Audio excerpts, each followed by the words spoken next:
Good afternoon, good morning, or good evening, depending on what part of the world you're in. I would like to review this course called the ITIL version 4. This will be lesson 4, so if you haven't seen my review for lessons 1 through 3, I recommend you do that first. Or you can do it after, but it would make more sense when you see this. See those first. But anyway, I'd like to give you my cliff notes, if that's the right term, for the ITIL version 4, lesson 4. It's called Service Strategy Processes. Right. Let's first start out by talking about the objectives, or the learning objectives, depending on how you want to say it. Number 1, it's the purposes of a service portfolio and financial management. Number 2, it's the basic need to know concepts and components of service portfolio management. Number 3, it's important terms and concepts of building a case structure. So that's the objectives now. Now let's go on to talk more specifically about it. First, let's talk about the service portfolio management and its purpose. That is, that it ensures clear definition of services that are linked to business outcomes. You have to understand that IT was made not only for the end user involved, but also for the organization involved, for the business involved as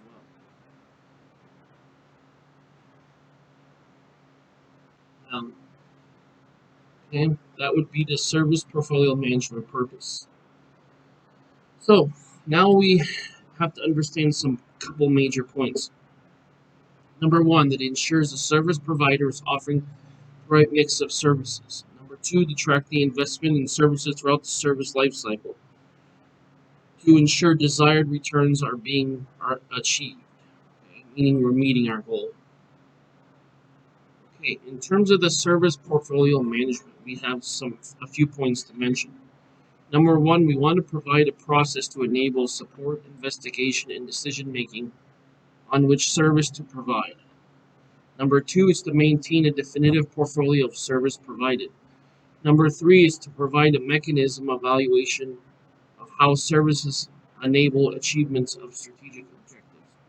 Number 4, to attract service investment throughout the life cycle. Number 5, to control which services are offered under what conditions and what level of investment is present. Let's talk about the scope now.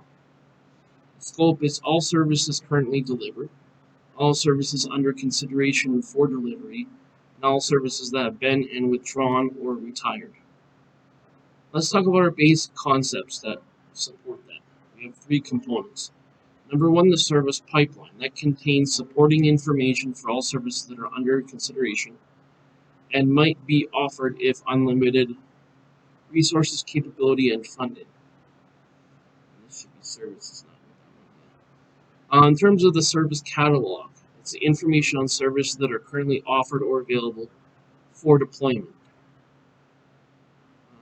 Understand that it represents the vast majority for spending for most service providers, which is only services in the catalog that is live and being used by the business to generate a return on investment or ROI. Also has retired services, that is, services that are phased out or retired. Provider must define what is retired. Grandfathered out, phased out, retired, same thing.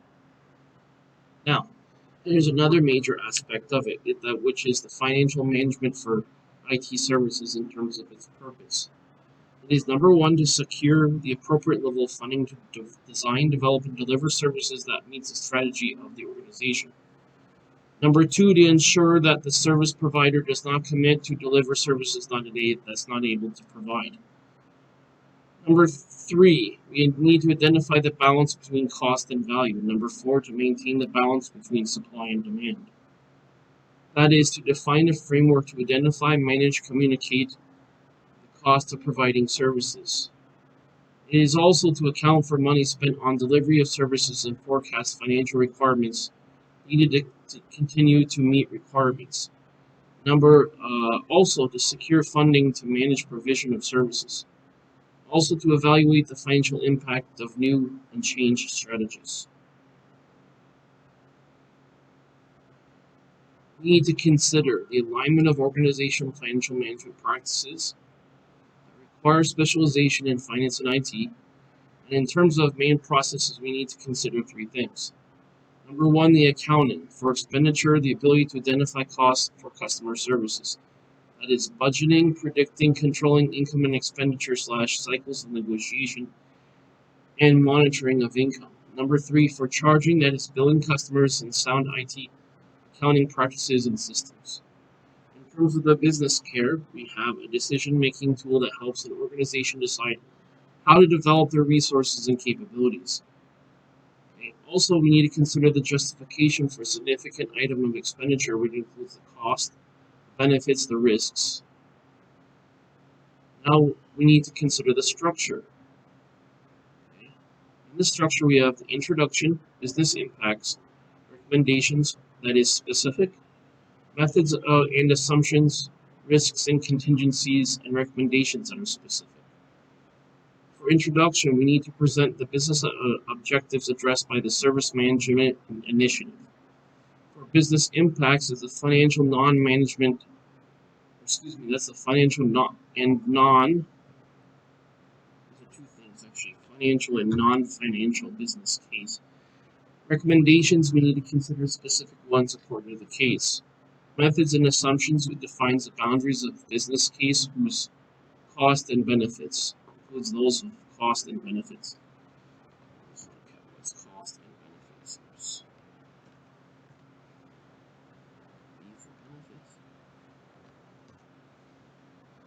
Risk and contingency, the probability that alternative resources will emerge, and recommendations that are specific.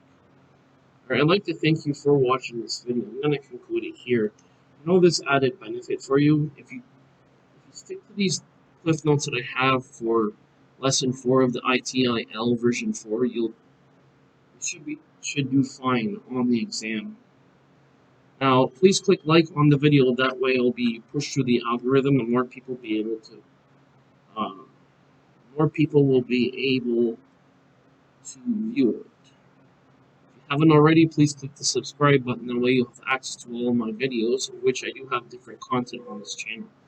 Also, if you haven't already, please click the bell button. That way, you'll be notified of all my future videos. Again, I would like to thank you for watching this video. Take care, and I'll talk to you in the next lesson.